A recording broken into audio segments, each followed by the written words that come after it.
गुरु तुम हो ज्ञानी ज्ञान के दाता, मुनि गुरुवर को करके प्रणाम गाऊं मैं सुबह शाम। तुलक सागर एक नाम एक नाम। अब बोल मंदिर जाएगा या नहीं? मैंने कहा नहीं जाऊंगा। तो बोले चंदन का टीका लगा। मैंने कहा टीका लगाऊंगा। अब टीका कहाँ मिलेगा भाई चंदन का? बाजार में तो मिलता नहीं, पान की दुकान पे मिलता नहीं, होटल में मिलता नहीं। मुझे इतनी अकल ही नहीं थी कि टीका तो मंदिर में ही मिलेगा और कहीं मिलने वाला। क्या सोच थी अनपढ़ लोगों की, जो पढ़े लिखे नहीं थे। क्या सोच रखते थे कि जब तक तेरे माथे पर तिलक ना होगा तुझे खाना। उस दिन से मेरे माथे पर चंदन का तिलक लगाना है तो मंदिर में भगवान को धोख देने। तो मैंने कहा तिलक क्यों लगाती है? बोले ये तेरा प्रमाण पत्र है कि तू मंदिर में गया है या ऐसे हमें मंदिर जाना जिसने सिखाया। उस दिन से नियम ले लिया कि माथे पर तिलक। मेरे यहां भी लोग दर्शन करने आते हैं ना, सब तिलक लगवाते रहते हैं। मैं इसलिए रखता हूं, वहां पे आते हैं लगाते हैं ताकि तुम्हारे माथे को देखकर लोग ये समझें कि तुम किसी धर्म स्थान से चले आ रहे हो, तुम किसी अच्छे स्थान से चले आ रहे हो, तुम किसी आस्था के द्वार से लौट करके आ रहे हो। इसलिए माथे पर तिलक जरूर लगाया जाता है। ध्यान रखना, जिन महिलाओं के माथे पर बिंदी नहीं होती उनका सौभाग्य नहीं रहा करता है। और पुरुषों के माथे पर भी बिंदी लग जाए, अरे जब महिला पति के नाम की बिंदी लगा सकती है तो क्या तुम भगवान के नाम का तिलक अपने माथे पर स्वीकार नहीं कर? तिलक जरूर होना चाहिए। ये परंपरा है हमारी। पहले के मंदिरों में तिलक चंदन का घिसा हुआ रखा रहता था। मंदिर जाओ, गंधोदक लगाओ और तिलक खींच करके मंदिर से बाहर आइए। ध्यान रखिए, मानिए ये चंदन का तिलक, ये सौभाग्य का तिलक। जो तिलक हमारे कमरे में लगता है वो साधारण तिलक नहीं है। सम्मेत शिखर की माटी मिली है उसमें, गिरनार की माटी मिली है उसमें। जो भी मेरा भक्त जाता है मैं तीर्थों की मिट्टी बुलवाता हूं और अपने सेवकों से उसका तिलक बनाकर उन्हें कहता हूं हर किसी के माथे पर लगाओ। लोग हजारों रुपए लगा के सम्मेत शिखर जाके मिट्टी को ही तो माथे पे लगाते हैं ना। और यदि वो मिट्टी हमारे घर में हमेशा को आ गई तो रोज सम्मेत शिखर की वंदना का पुण्य लगा करता है, रोज तीर्थों की अर्चना का पुण्य अर्जित हुआ करता है। मैं छोटा था, मुश्किल से 10 साल का रहा होऊंगा, 9-10 साल का। एक दिन इनको ग्रस्त में एक बात सूझी कि छत्तीसगढ़ में एक दुर्ग नाम का जिला है। माता जी के मन में एक भाव बना कि बहुत दिन हो गए किसी मुनि के दर्शन नहीं किए मैंने। ये तुम किस्मत वाले हो कि यदि गाड़ी लेके निकलो तो 100-150 मुनि के दर्शन हो जाएंगे। पहले तो वर्षों मुनियों के दर्शन नहीं हुआ करते थे। उन्होंने कहा कि मुनि दर्शन करूं, साधु के दर्शन करूं। और उन्होंने कहा कि मैं जा रही हूं। तपस्वी सम्राट आचार्य सन्मति सागर जी का चातुर्मास दुर्ग में हो रहा था छत्तीसगढ़ के। एक भावना जगी कि मैं दर्शन कर रहा हूं। जाने लगी, मुझे बुलाया, अभिषेक करेगा। मैंने कहा अब तो नहीं करूंगा, अब मुझे 1 रुपया कौन देगा? बोले नहीं बेटा मैं जा रही हूं, भगवान का अभिषेक मत छोड़ना। उसके प्राण पुत्र और पौत्र में कम थे, उसके प्राण मंदिर और भगवान में ज्यादा समाहित थे। उन्होंने अपने परिवार को बुलाया कि मैं जा रही हूं, भरोसा नहीं कि लौट के आऊं या ना आऊं, इस मंदिर को बचा के रखना। और जाने से पहले 60 एकड़ जमीन मंदिर के नाम लिख करके गई कि यदि खानदान में बुरे दिन भी आ गए तो मैं मंदिर के नाम जमीन करती हूं। इसलिए करती हूं कि यदि तुम्हारे बुरे दिन आ गए, बुरे दिन तो बड़े बड़े सम्राटों के भी आते हैं।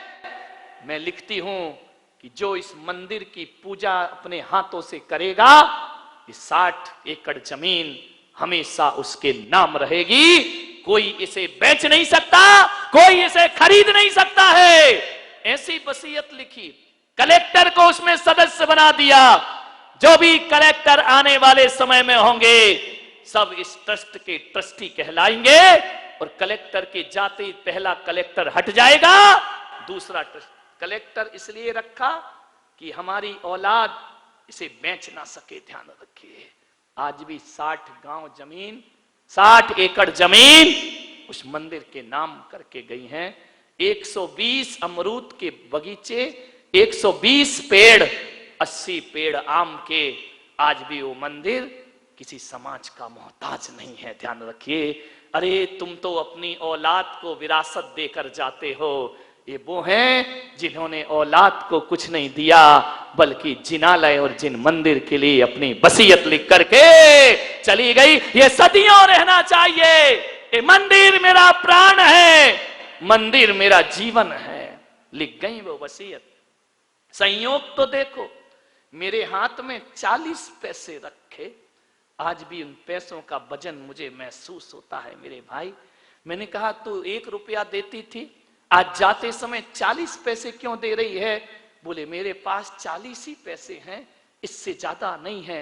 बेटा ये 40 पैसे रख। मैंने कहा 60 पैसे का क्या होगा? बोली अब आशीर्वाद देकर जा रही हूं, 40 पैसे मेरी विरासत है, 60 पैसे तुझे कमा के दिखाना है। और अपने कमा करके, एक बात ध्यान रखना, कमाने का अर्थ ये नहीं कि तू नोट कमाएगा। ये 60 पैसे का मतलब इतना ही है कि ये 60 पैसे जो तुझे बाकी रह गए हैं, ध्यान रखना, धन दौलत मत कमाना बेटा, संन्यास लेना, दीक्षा लेना और जीवन का कल्याण करना। अंतिम सीख दे गई। मैं 10 साल का बच्चा, मैं क्या जानूं संन्यास क्या होता है। बस 40 पैसे दे के विदा हो गई। और जैसे ही दुर्ग में पहुंची, वहां देख करके हतप्रभ रह गई। आचार्य संग मौजूद। ध्यान रखना, इस देश का यदि आचार्य शांति सागर के बाद कोई कठोर तपस्वी संत इस धरती पर हुआ है तो आचार्य शनमती सागर जी महाराज हुए हैं। उन्हें जैसी तपस्या, उन्हें जैसा त्याग। आप सोचिए, 1 लीटर मट्ठे में जो जिंदगी गुजार देता हो, जिसने कभी नमक नहीं खाया, जिसने कभी मीठा नहीं खाया, फलों का त्याग कर दिया। और ध्यान रखना, कभी 8 दिन में आहार लेते, कभी 10 दिन में आहार लेते। ऐसी मासोपवासी तपस्या करने वाला कोई संत इस धरती पर हुआ तो आचार्य शनमती सागर जी महाराज हुए, जिन्होंने कभी अपने जीवन में, ध्यान रखना, जिस दिन से दीक्षा ली कभी थूका नहीं उन्होंने। ध्यान रखना, थूकने को पाप समझा करते थे। कैसे भी दृश्य आ जाए, कभी मुंह से नहीं थूका उन्होंने। कितनी भी बीमारियां हो जाए, दवाएं नहीं ली उन्होंने। ध्यान रखना, ऐसा कठोर तपस्वी संत, 1-1 महीने के उपवास करने वाले, निर्जल उपवास करने के बाद भी 3-3 घंटे की सामायिक खड़े होकर के करना, ये तपस्वी सम्राट का जीवन था। ध्यान रखिए, ऐसा महान जीवन आप लोगों ने तो दर्शन किए होंगे उनके। कठोर साधना जिनकी, मान्यवर सूख के हड्डी का कंकाल हो गए थे अंत समय में। हाथ खराब हो गया, गिर पड़े, प्लास्टर नहीं बंधवाया, इलाज नहीं कराया, ऐसे ही हाथ लेकर के घूमते रहे। ऐसा कठोर तपस्वी, ऐसी साधना जो मुश्किल से 3 घंटे सोते होंगे, अल्प विश्राम लेते होंगे। रात तपस्या, दिन तपस्या, एक तपस्या की मूर्त को इस धरती पर हुआ। आचार्य शनमती सागर जी महाराज इस धरती पर हुए। 1 लीटर छाछ में अंत समय गुजारा उन्होंने, और उसके बाद भी 30-30 किलोमीटर पैदल चलने की ताकत रखने वाले वह संत थे। गर्मी हो, सर्दी हो, बिहार हो, उपवास उनके कभी नहीं रुके। दुर्ग में उन्होंने संकल्प लिया कि मैं आहार पर तब उठूंगा जब कोई मुझसे दीक्षा लेगा। ऐसा कठोर संकल्प। अरे रात्रि भोजन हो तो लोग त्याग दें, प्रतिमा लेना हो तो लोग ले लें, दीक्षा लेगा तो आहार लूंगा वरना आहार पर नहीं उठूंगा। चतुर्मास में संकल्प लिया। पर्युषण पर्व चल रहे थे, 10 दिन तक महाराज के आहार नहीं हुए। पूरी समाज में चिंता का विषय बन गया कि 10 दिन से साधु भूखा है। महाराज ये आंकड़ी बदलो, ऐसी प्रतिज्ञा मत करो, इसे छोड़ दीजिए महाराज, कौन दीक्षा लेगा? वो दीक्षा कोई बच्चों का खेल है क्या कि आज दे दी, आहार दे दिया, दीक्षा हो गई, फिर दीक्षा छोड़ दी, पूरी जिंदगी दांव पे लगा। ऐसे ही संकल्प होते थे महाराज के। समाज की चिंता हो गई कि आहार के। महाराज ने कहा नहीं होंगे तो नहीं होंगे, कोई दीक्षा नहीं लेगा तो समाधि ले लूंगा, लेकिन आहार नहीं लूंगा। हतप्रभ रह गई समाज, क्या करे? पंच मीटिंग करते, क्या व्यवस्था की जाए इसकी, किसे दीक्षा दिला दें? और उस समय तो कोई इतनी दीक्षा लेता भी नहीं था। कोई ध्यान रखना, जब पुण्य का उदय होता है ना तो जंगल में देवता भी आहार दे दिया करते हैं। संत को ध्यान रखिए, 10 दिन तक आहार नहीं हुआ। रोज उठते, रोज कहते हे स्वामी नमोस्तु नमोस्तु, वो पूछते दीक्षा दीक्षा दीक्षा, 20-20 चौके लगते। कोई दीक्षा का नाम आए लोग पीछे हो जाते, कौन लेगा दीक्षा? इतिहास की पहली घटना होगी, ध्यान रखना, कि जो सन्यास ले तो आहार लूंगा। जब मेरे ग्रस्त जीवन की दादी वहां दर्शन को पहुंची, उन्हें पता चला कि 10 दिन से आचार्य ने आहार नहीं लिया है। उनने प्रवचन सुना कि 10 दिन का भूखा साधु, फिर भी उसकी वाणी में तेज है, ओज है। दर्शन किए, प्रणाम किया। महाराज के दर्शन को सामयिक के बाद गई, महाराज मैं आई हूं मध्य प्रदेश से, बुंदेलखंड से आई हूं। मैं बहुत दुख है मुझे इस बात का कि इतनी बड़ी समाज और साधु भूखा बैठा है। महाराज ने कहा मेरा संकल्प है, जो दीक्षा नहीं लेगा तो इस गांव में मैं आहार अन्न जल भी ग्रहण नहीं करूंगा। ऐसी घटना घटी, आंखें भर आई उसकी कि मैं गुरु दर्शन को आई हूं, 11 दिन हो गए, कोई दीक्षा नहीं ले रहा। कौन लेगा दीक्षा? और महाराज भी अपने संकल्प से हटने वाले नहीं हैं। एक दिन गई शास्त्र सभा के बाद, एकांत में बैठी और उसने कहा इतनी बड़ी समाज और साधु भूखा, ये कैसे हो सकता है? उन्होंने कहा कि मेरा जीना बेकार है। यदि मेरा गुरु बैठा है तो ये ग्रास तो मेरे मुंह में नहीं जा रहा है। गुरु का 11 उपवास हो गए और मैं भोजन करूं? झट से उठी, आचार्य सन्मति सागर के पास गए। महाराज कल आपका पारणा होगा, पारणा होगा, संकल्प मालूम है तुझे? दीक्षा। उन्होंने कहा अभी कलयुग इतना नहीं आया है, कोई तो चंदना होगी जो महावीर को आहार कराएगी कल। इतना घोर कलयुग नहीं आया है। अरे मेरा जीना बेकार है कि मेरा गुरु भूखा है और मैं रोटी खाऊंगी। आचार्य आपसे निवेदन है, मुझे दीजिए दीक्षा, मैं सन्यास धारण करती हूं, आजीवन घर गृहस्थी का त्याग करती हूं। बोले पागल हो गई हो, इस उम्र में पैदल चलोगी? बोले जब कह रही हूं तो चलूंगी। अरे गुरु के लिए जान दे दूं, मैं वो श्राविका हूं, मेरा गुरु भूखा नहीं रहना चाहिए। मैं कोई सन्यास के भाव से नहीं आई हूं, लेकिन बस गुरु भूखा है, अब लौट के घर वापस नहीं जाऊंगी।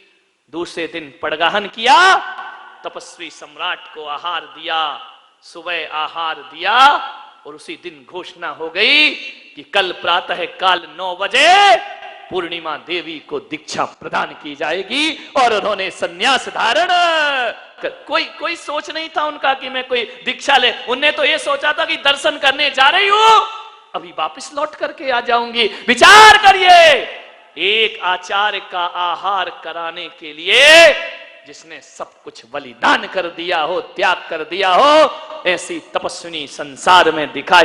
परिवार में पहले तो फोन भी नहीं चलते थे, तार चलती थी, चिट्ठी चलता था, टेलीग्राम चलता था, और दीक्षा को समय कहां था। आज आहार कल दीक्षा, कोई साधना नहीं। वो तो उनकी साधना घर से ही चल रही थी। एक टाइम भोजन की, बस पैदल ही तो चलना, उन्होंने कहा और क्या करना है, केस लॉन्च ही तो करना है, कर लूंगी मैं। ध्यान रखना, 62 साल की उम्र में सन्यास और दीक्षा ले लिया करती हैं। और दुर्ग की समाज में कहते हैं कि जिस दिन उनकी दीक्षा हुई उस दिन आकाश से चंदन की वर्षा हो जाया करती है। और आचार्य सन्मति सागर ने ऐसी भक्त को, ऐसी शिष्या को दीक्षा देकर उनका नाम रख दिया, तेरी मति ऐसी मति नहीं, तेरी मति तो देवों की मति है। और उन्होंने देवमती आर्य का नाम उनका घोषित कर दीक्षा ले ली। माता जी पूरा परिवार गया, रोते बिलखते। माता जी बोली अब कुछ नहीं, अब संसार सागर से मैं पार हो गई हूं।